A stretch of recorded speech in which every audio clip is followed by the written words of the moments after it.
One thing I wanted to get into, because we talked about the ocean, we talked about grounding. And one thing that in anti-aging dermatology beauty is sometimes seen as a negative is sun exposure. And the idea of course, limiting that, utilizing a lot of different SPFs and sunscreens on your, know that many of them have, chemicals, carcinogens, endocrine disruptors in them. What are your thoughts on sun exposure and just the benefits versus the harms of UV rays in the sun? Let's just talk about the different wavelengths of light to start. So right now I got my studio lighting on, it's LED lights, terrible, right? Computer screens, cell phones, blue light. And the worst thing is a lot of us have, I do not, LED lights above us in the home. So what we know about blue light is, you've had many experts talking about blue light impacting our circadian rhythms, our sleep, hormones, all of that. But I'm probably the first person for you to have on your show to talk about the negative impacts of blue light on the skin. So what we know is that the blue light actually is getting absorbed into the skin deeper than what we get outside, UVA, UVB. So it's that cumulative impact of light on the skin that creates photoaging and skin cancers and things like that. Outside, we're getting UVA, which are like the aging rays, cloudy, rainy days, right? If you don't need a flashlight to illuminate your path or your car headlights on, then you're getting UVA rays. That's what creates most of our aging. But really now I think it's going to be our blue light exposure. And then we have UVB rays. Those are the burning rays. Those are the rays that we get when we're in the sunshine.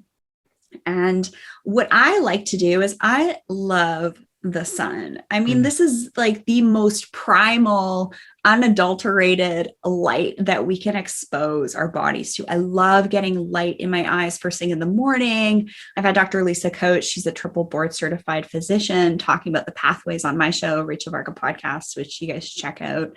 And then I love getting it in the evening, sunset, when I get my cold therapy in.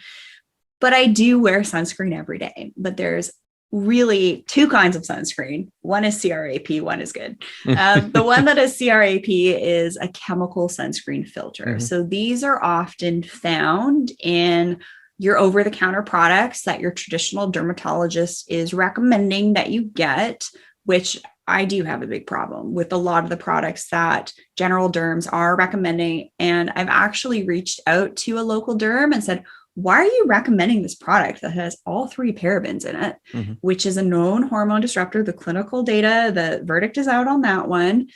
It's because they're well tolerated and affordable. But that needs to change, because there is a 2020 article, you can search this on PubMed, atopic dermatitis, that looked at some of the key over-the-counter brands that are recommended by a lot of derms on YouTube and things like that. They got their Amazon affiliate links, don't be fooled.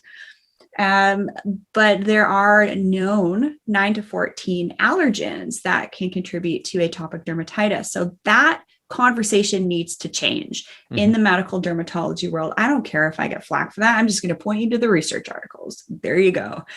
So chemical sunscreens are still being recommended, unfortunately.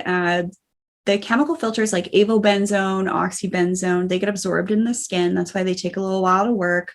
You have to reapply them after 1 to 3 hours. They don't last very long. Who's really going to reapply their sunscreen every 1 to 3 hours? Let's be honest. They sting your eyes, they kill our coral reefs, they mess with your hormones. Those are the sunscreens mixed with like your primer, BB cream, CC cream, moisturizer, foundation, stuff like that. Do not use them. Do not use spray sunscreens. You don't want to inhale and get those in your mucous membranes either, and impact the person 6 feet away from you that's trying to get their nice time outside too. So the alternative is mineral sunscreen. So this is using a combination of zinc and titanium dioxide. There's some incredible formulations that I work with. I work with medical grade brands, over 13 of them that I work with, and I'll pick and choose based on what my clients needs to address their goals, based on what I've seen, thousands of my other clients get a great response to as well. So mineral sunscreen is creating like this mineral application, right? So it's creating a little bit more of like a block or barrier, but that's still not the right word to use. It's creating a screen. And mineral sunscreens are going to last more like 6-7 hours. Great to use around the eyelids all the way to the lash line to protect the delicate eye area from aging. I love lip sunscreens with mineral sunscreens. I can make a recommendation for that as well. Just reach out. But I do wear sunscreen every freaking day from my face, my eyelids, my neck, side of the neck, top of the chest, and my hands. When I go outside, I am very cognizant of how much I expose. So a lot of times I'll wear like UV protectant clothing. I won't expose my arms more often than I need to, but I'm getting in that full body exposure as often as I can, even if it's kind of cold. But if you do cold water and then you're in the sun after and you're still in Canada, the sun actually starts to warm you up. But mineral sunscreen is key to use every day. The verdict is out on that it prevents skin cancer. And skin is our largest organ, which is why I have so much fun with it.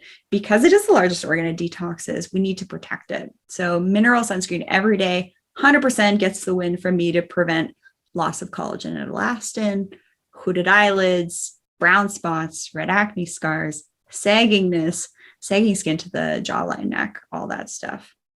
It's really about removing as many chemicals from the introduction of them into your body and using nature, right? Because something like a mineral based is a natural type of way. So again, nature provides the solutions to these problems. And I think nature always also supplies petroleum. So when you see marketing of products and they say, oh, it's all natural or chemical free, those are, terrible terms because water and air are chemicals, but it depends if those chemicals are good for us. Like glycolic acid chemical peels, those are also awesome, but people's minds can kind of say, oh, those are chemicals, those are bad. Not necessarily.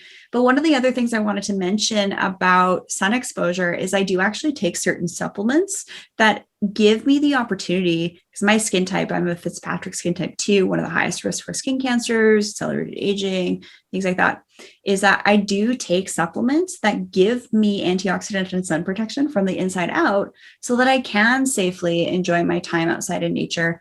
And I don't have to reapply as often as I don't burn as easily. Yeah, I think there's been this kind of war against the sun for a while from the sunscreen, industry. And listen, the use of chemicals to combat is probably the worst thing you could do. My father always talks about this, that those, they slog down your whole lymphatic system. They're causing reactions in the skin anyway. As soon as you introduce those chemicals into the blood, that's when skin cancer went through the roof. So we have to kind of look at this and take a step back on that macrocosmic and not vilify the sun, which is, the reason we're alive in a sense. We require the sun and sunlight. And so does everything on Earth, basically. So, I think is really important what you said, to educate yourself, understand what is natural and what is good, and not just go by the marketing terms out there, because there are a lot, right? And that's very difficult, but because of people like you that are educating and empowering, it makes it a little bit easier. One of the other things I wanted to just quickly mention when we're talking about like sun exposure, just so you know, there are certain rejuvenation treatments that are better to have done in the fall and winter to mitigate the sun exposure you had from your amazing days in nature. So there are ways to still get outside and enjoy the sun. And then you can do some work in the fall, winter to kind of like clean up the skin a little bit and just keep on top of your collagen and elastin levels too.